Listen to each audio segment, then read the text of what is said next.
Hey guys, it's Jen from Van, and today I want to talk to you about the badass of a character that is Éomer.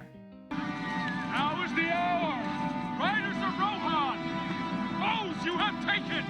Now fulfill them all! To Lord and land!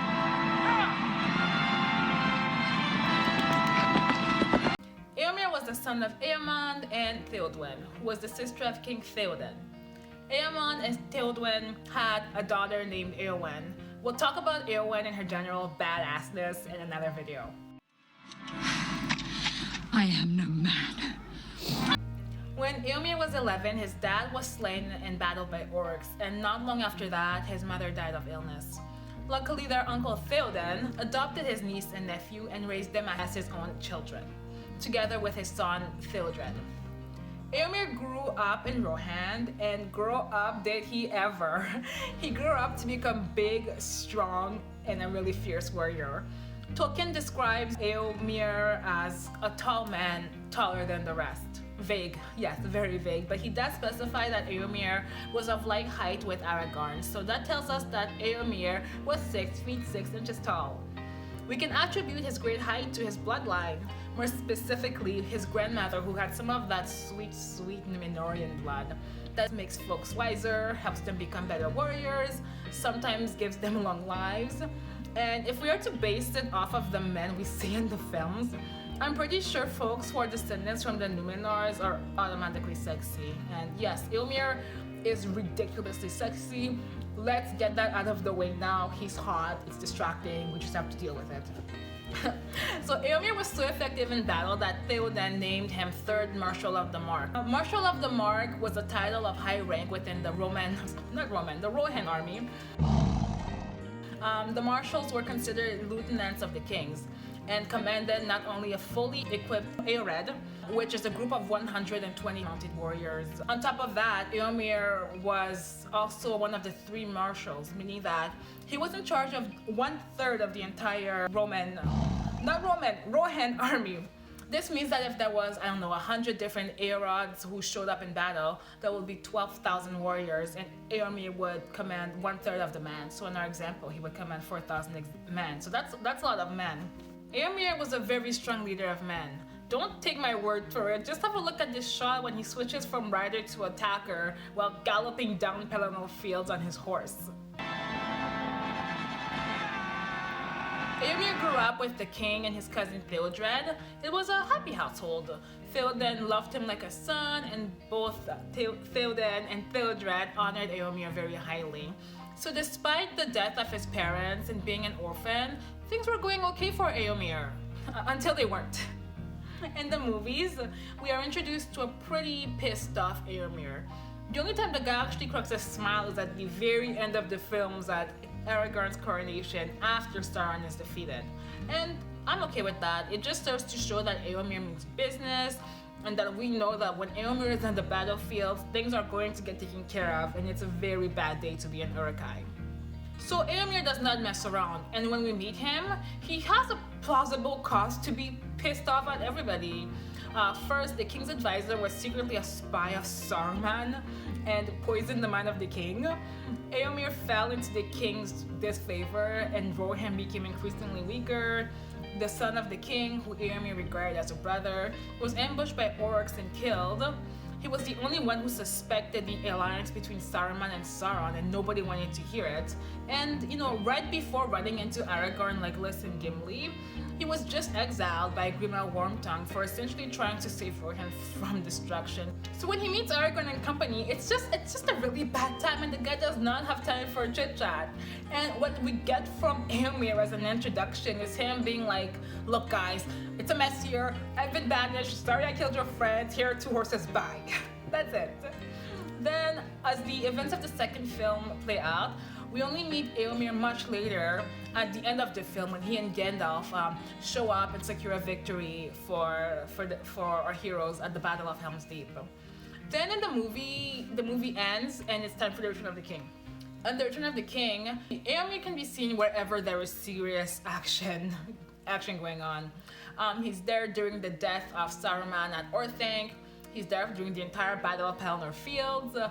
He's there during that bit when they're negotiating with the Mouth of Sauron. He's also there at the Battle of the Black Gates. And that's already a good chunk of fighting, but he actually fights a lot more in the books. For example, in the books, he actually fights along Aragorn, Legolas, and Gimli during the entire Battle of Helm's Deep. And in fact, he almost dies in battle when two orcs jump on him and surprise him, but luckily he was saved by Gimli. In the movies, Jackson has him ride down at dawn with Gandalf and about 1,000 riders from the Westfold, which I love it. I think it's great because, for the last 90 minutes, nobody knew what Éomer has been up to, and then all of a sudden, there he is, bam, he's here, and he's a little bit less pissed off, so it's great. After the Battle of Helm's Deep, Éomer rode with Theoden, Aragorn, and Gandalf to Isengard, where they were greeted by Merry and Pippin, who were really high in the films. They were celebrating a recent victory against Isengard. After this, Éomer rode with Theoden to Dunharrow, where the Rohirrim were gathering and preparing for the fight against the Dark Lord. Dunharrow is like a fortified refugee place in the mountains. It's like a place where the Rohirrim meet up before they gather and they go and battle. So once they rallied about 10,000 men, the entire troop rode to Minas Tirith to help defend the city against Mordor, and they left about 4,000 men behind to keep an eye on Rohan and make sure things were going okay. Éomer and the company arrived at Pelennor Field just in time, right as the great gate of Minas Tirith was breached. And there we get the greatest army charge in cinematic history. No question about it, nothing's come close.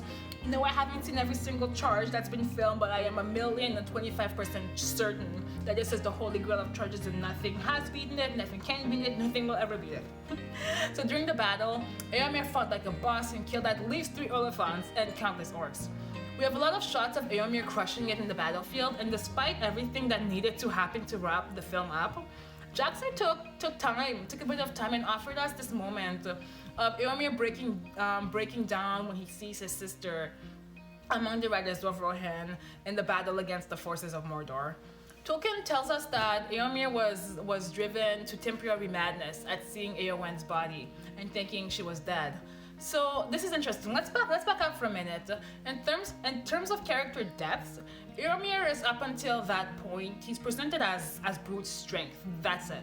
But in that moment when he breaks down, we really get to see a little bit more of this character and understand a little bit more about him.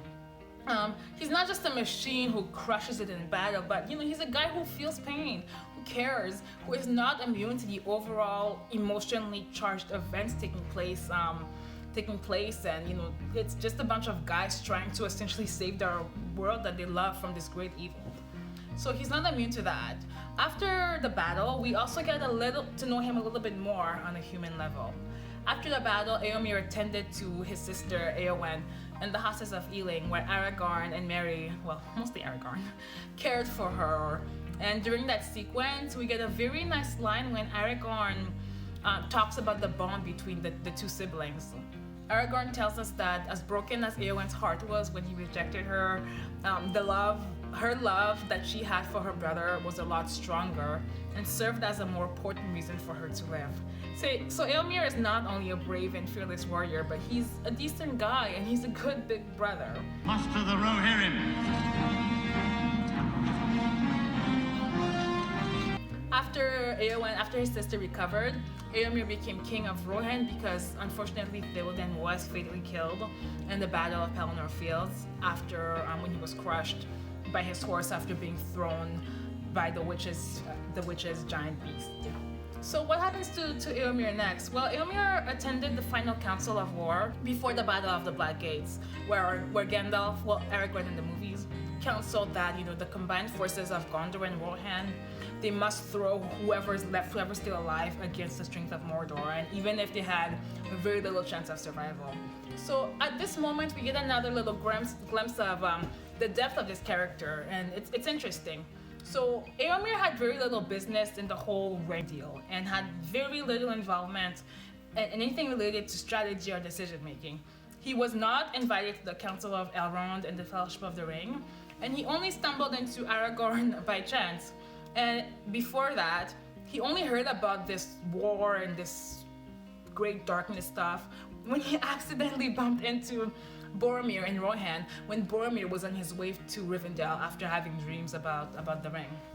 So, despite having little understanding of these serious issues, these deep matters that were being discussed, for Éomer, the fact that Aragorn and company came to Rohan's aid at Helm's Deep was enough for him to stand with Gondor in the last battle, even if the chances of success were very slim, which, you know, this is very noble, and it's one of the reasons why I love this character so much. Following Sauron's fall, Éomer was formally crowned king, and then he renewed the oath of Orel with Aragorn, swearing everlasting friendship between Rohan and Gondor. Then later, you know, Sauron, yes, although Sauron was defeated, the West was never fully free of enemies, and Éomer, along with Aragorn, they rode together to war many times to sort of get rid of the rest of the orcs and all the evil. Later, he meets this woman called Lothoriel of Gondor, who he marries, and she later bears him a son. The son becomes the future king of Rohan. Look, that's it for today on Éomer. I hope you agree with me that Éomer is not just brute strength, but that, you know, this guy is a bit of an unsung hero in a way. He jumped into the game against the Dork Lord even if he had nothing to do with starting it. And you could have easily just told everybody else to just suck it, but he doesn't, you know? He stands strong, he fights, and well, that's just great. Let me know your thoughts in the comments, and if you wish, like and subscribe to my channel. It really does help. Farewell. Farewell.